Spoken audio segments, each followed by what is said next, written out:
When you think of North Korea, cinema isn't exactly the first thing that comes to mind. But the truth is that this country has more than tried to create some sort of success in that department. Recently, they dropped this video about Kim Jong-un and his nuclear ambitions, and the whole thing was just bad and somewhat unprofessional. It made the whole missile launch look like a joke to me.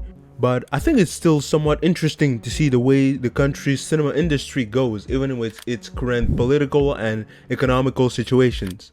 After all, the country has a rich history with cinema, about kidnappings and a whole lot of propaganda. Since the very beginning, both North and South Korea have always been somewhat interested to cinema. That first came from a British influence as they occupied Korea from 1883 to the 1910s. In 1997, the British American Tobacco Company showed short films around Seoul to sell cigarettes. Now that sounds weird, but it worked pretty well because to enter the cinema, people needed to present an empty cigarette pack in exchange for a movie ticket. So they were generally just selling more cigarettes. The British were mostly showing American films, but when Japan took over the region in the 1910s, those movies became Japanese movies. And from there, a very Korean specific type of cinema started appearing. Those movies were very socialistic, sometimes with communistic tendencies, generally coming from a Soviet influence. Those type of movies weren't enjoyed by the South very much. And following the separation of the two Koreas, the directors of those early movies had to move to the North. South Korea has now made a ton of great movies, but it seems like nothing great has ever transpired from the North. And that's because it didn't start very well.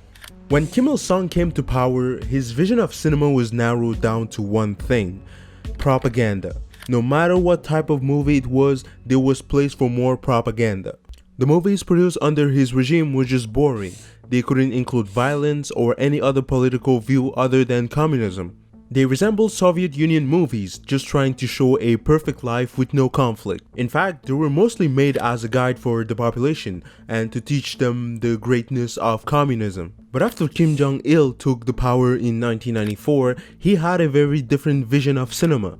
During his father's reign, the population wasn't allowed to watch foreign movies, but he had a collection of about 15,000 foreign films ranging from Rambos to James Bonds. And unlike his father, he saw film as an art form, more than just an ad for communism, but a way to unite the people.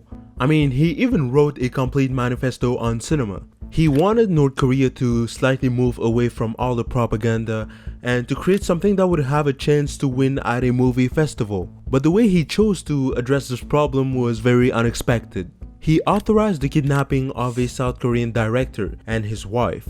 Both of them stayed in North Korea for 8 years before managing to escape. During those 8 years, he was capable of producing 7 movies for Kim Jong-il. Most of them were groundbreaking for North Korean standards.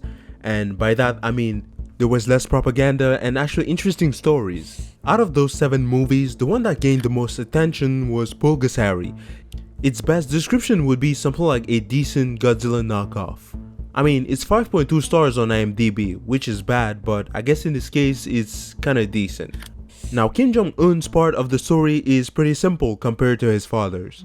First, there's still propaganda, but it's a bit different because there are less movies and more sitcoms. And the directors try to switch things up a little bit, as the sitcoms mostly show how to be a good citizen, how to be loyal to the party, and scientific advancement. The editing and the general stories are pretty rough, but at least compared to the previous stuff, it's somewhat interesting and entertaining. The constant sense of control the government has on people makes those sitcoms very unrealistic from an outside perspective.